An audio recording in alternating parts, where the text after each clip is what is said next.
Hey guys, with Beltane just around the corner, I thought I'd do a little bit of the Northern European recent history of Beltane. Because Beltane is yet another festival that has witchy connections and is still celebrated here amongst the general public, here in Sweden at least. And so in the rest of Scandinavia and Germany.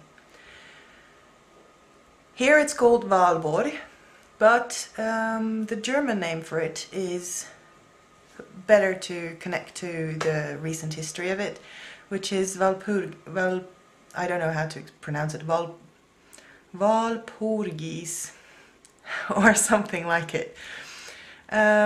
Just for the sake of saying it easily, it's gonna be Walpurgis.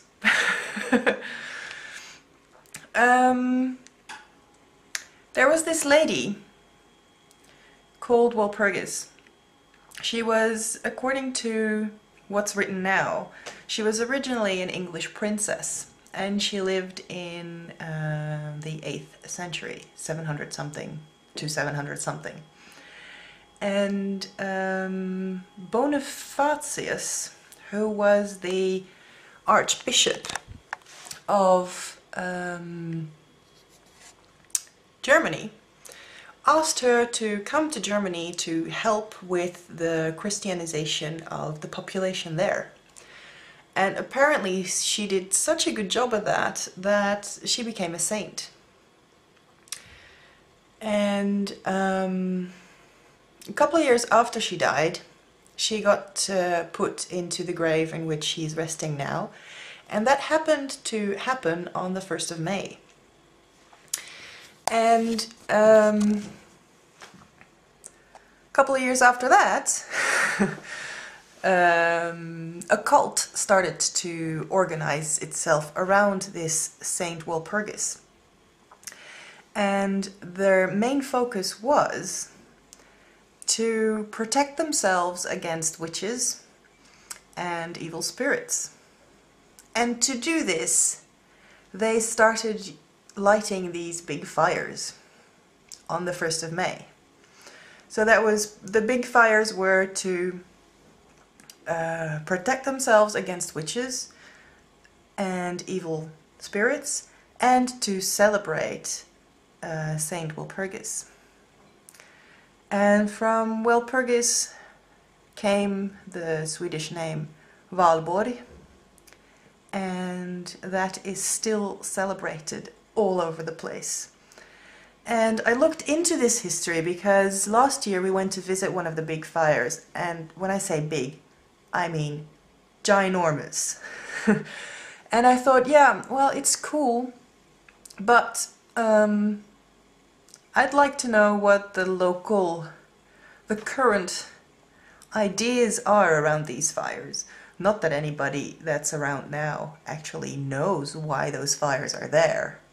They just think it's fun. But you know, since it had a little bit more meaning to me, I wanted to know what the meaning was originally of those fires here in Northern Europe. So I looked it up. And I came to the story that I just told you. These fires, however, are way too big to jump over. On this coming Beltane, or Valborg, we will have another huge fire, and I'll try and film it. But it's usually quite difficult to film fire at night. So I don't know if it will work out. But if it works out on film, then I'll make a tiny little video of it, just to show you. And there's one more thing that I wanted to come to. I've talked about this before when it happened with Ostara, I think, that I'm going to have to change some traditions, well, Wiccan traditions. I mean, they're very young. I don't know when you start to talk about a tradition, but let's just use the word. I'm gonna have to change some of them to blend in with whatever is left over locally from the pre-Christian religions, because there's a lot left over here in Sweden. But they've moved on a bit in the year. Like with Ostara, you, apart from the day and night being equally long, you also celebrate the start of spring. But here, we're still fully covered in snow, so it's not very springy yet. However, at Beltane, now, it's quite springy. The trees do not have all their leaves yet, but they have the buds. The first spring flowers have just come up 2 weeks ago. So it's very much the start of spring right now, around Beltane instead of Ostara. Then there's the Beltane fires. They do light them at Beltane. But for example, the maypole, or putting flowers in your hair, that's been moved on to midsummer. And I was talking to my fiancé about it. And he said, yeah, well, of course, we don't have any flowers to put in your hair yet. We only have them when it's midsummer. And it makes sense. By the time it gets to be midsummer, I'm gonna have to look up what they use their version of the maypole for. It looks a tiny bit different. But it's a big, gigantic pole covered in leaves and flowers, and there's 2 wreaths on it at the top. So I'm gonna have to look up what the symbolism is behind it. Anyway, so yeah, they move things around. Ostara, the happenings of Ostara get moved to Beltane, and the celebrations of Beltane get moved to midsummer. And I'm gonna have to do that too. So that it feels right, so that it doesn't feel like I'm doing something that's been fabricated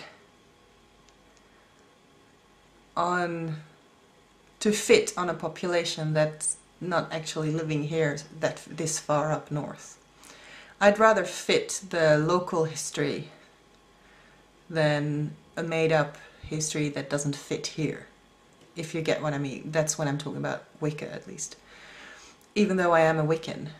But I'm gonna have to adjust the traditions and make them fit the local traditions. And that will mean... Oh, I've been holding my hand in front of the microphone at some stages, I guess. That will mean that I will be able to celebrate big public celebrations because everybody celebrates it, not just the pagans. And that's gonna be fine. Actually, last year at Midsummer we had rain though. So there was not much to celebrate. But that's it. So, the Saint Walpurgis and then the cult with the fighting against witches and evil spirits and lighting fires because of that. And then the switching or the moving on of the Sabbaths, basically. That was what I wanted to talk about. And I just did, so now I'm gonna go.